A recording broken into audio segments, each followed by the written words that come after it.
Starseed et Vagabond. Bonjour encore une fois, merci de me rejoindre ici une fois de plus. J'espère que vous êtes heureux et en bonne santé aujourd'hui. Bienvenue sur ma chaîne. Je m'appelle Marie Soireau. J'ai remarqué quelque chose, parmi tous les sujets que j'ai écrits au cours de l'année passée, maintenant que nous approchons du premier anniversaire de ma chaîne YouTube, le mois prochain, un sujet de base est absent, et il s'agit des Starseed. Peut-être ai-je repoussé ce sujet pendant longtemps parce que je pensais que c'était un sujet simple que vous connaissez déjà tous, mais maintenant, peut-être est-ce une bonne idée que je partage ma vision du sujet car elle peut différer de ce qui a été publié auparavant, et de nouvelles choses sortiront toujours de toute façon, car je l'écrirai sous d'autres angles comme vous le verrez. Je suis bien consciente qu'il y a des milliers de vidéos sur les Starseed, mais celle-ci est la mienne. Le concept de ce qu'est un Starseed a été confisqué par le mouvement New Age, et bien que les choses soient toujours déformées lorsqu'elles sont beaucoup discutées dans la culture populaire, je pense toujours que la définition principale et bien connue de ce qu'ils sont, a réussi à rester assez précise au fil des ans.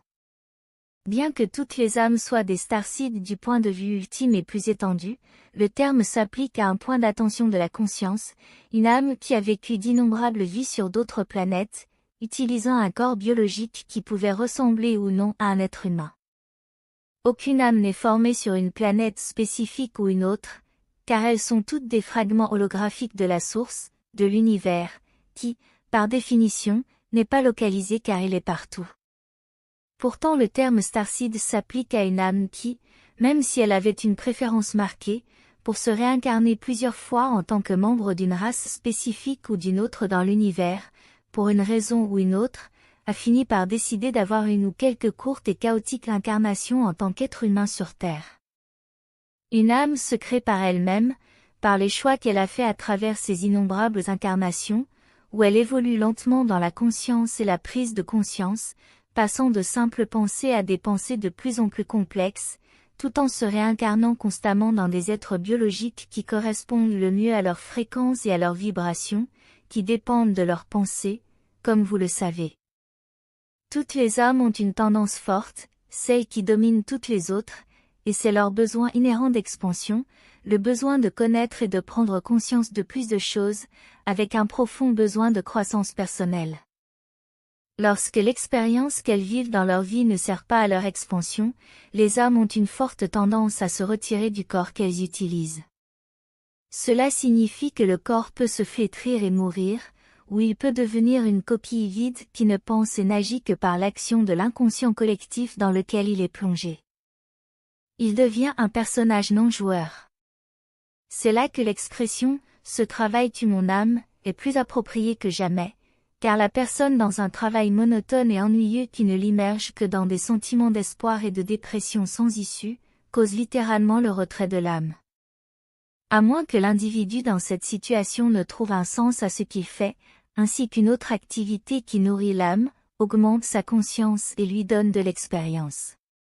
C'est à ce moment-là qu'une âme sort d'un corps sain, laissant la coquille vide être utilisée soit par une graine d'étoile entrante, en tant que marcheur ou vagabond, soit par une entité astrale inférieure, en fonction de la vibration à laquelle l'âme sortante a quitté le corps biologique. Lorsqu'une âme ne peut pas sortir du corps biologique qui est coincé dans ses activités soi-disant tueuses d'âme, et ne peut plus l'endurer, elle peut causer au corps biologique de tomber littéralement malade de toutes sortes de maux, qui sont des matérialisations, des somatisations des inquiétudes et des frustrations de l'âme. Chaque maladie se manifestera dans les endroits énergétiques, ou centres, du corps biologique, qui correspondent aux aspects de la vie de l'individu avec lesquels l'âme n'est pas satisfaite. Tout est idée et perception, et même si certaines situations problématiques peuvent ne pas être un gros problème pour quelqu'un, elles peuvent l'être pour une autre personne, et si le problème est suffisamment important et que cette âme le considère comme insoluble, et très contraire à ses besoins d'expansion, cela peut causer une maladie qui finira par mettre fin à la vie de l'individu.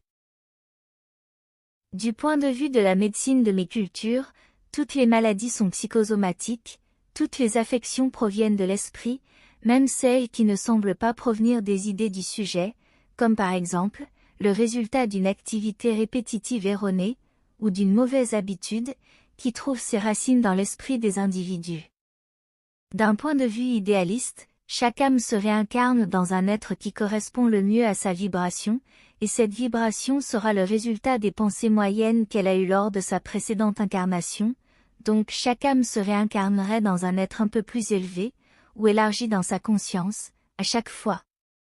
Comme tout dans cet univers est conscience, chaque âme ne se réincarnera que dans un être avec une vibration correspondante, ce qui signifie qu'il est en accord avec l'ensemble des idées dans l'esprit de chaque âme.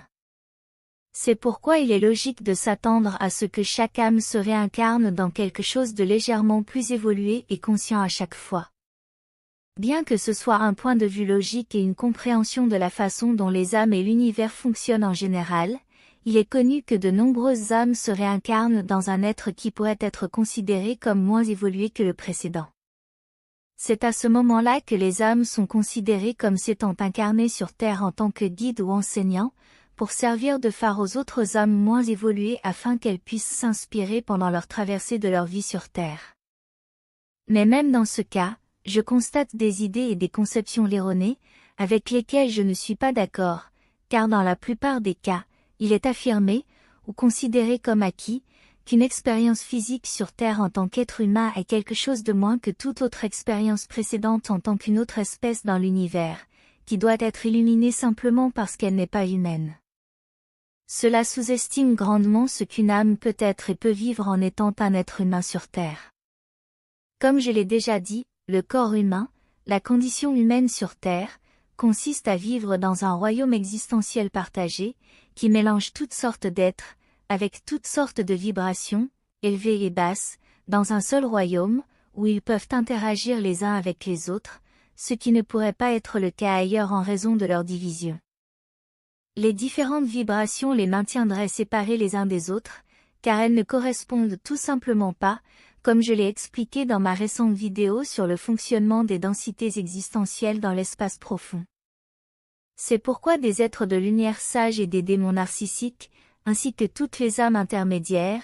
peuvent se mélanger et se côtoyer sur Terre, créant ainsi une grande soupe vibratoire problématique, qui engendre toutes sortes de problèmes terribles, mais offre également une excellente opportunité de vivre des expériences nourrissantes pour l'âme.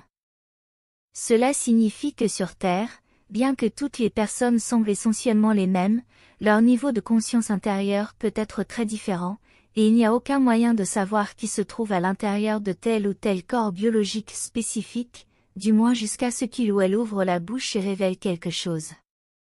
Ou mieux encore, jusqu'à ce que nous puissions observer ce qu'il ou elle démontre à travers ses idées et ses actions.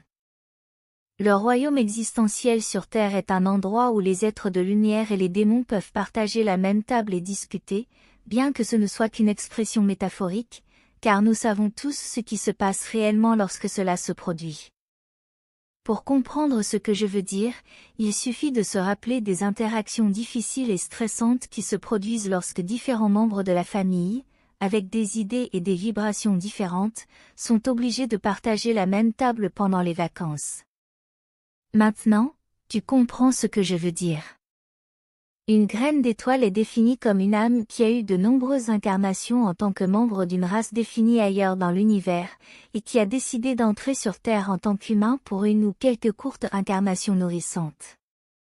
Et un vagabond est défini comme une âme qui ne s'attache pas beaucoup à une race spécifique ou à une autre, et qui a l'habitude de passer d'une à l'autre, presque sans ordre.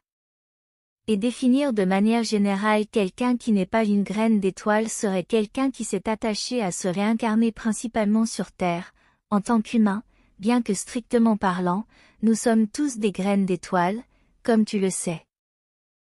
Et bien que décider si tu es ou non une graine d'étoile, et de quel type, ainsi qu'avec quelle race stellaire tu pourrais correspondre, soit une décision que toi seul peux prendre, je partagerai bientôt avec vous tous quelques lignes directrices qui pourraient être utiles.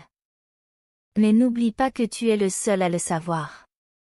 Merci d'avoir regardé ma vidéo et d'avoir liké et souscrit, j'apprécie beaucoup.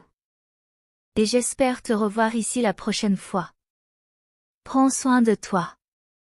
Avec beaucoup d'amour, ton ami. Marie Soireau.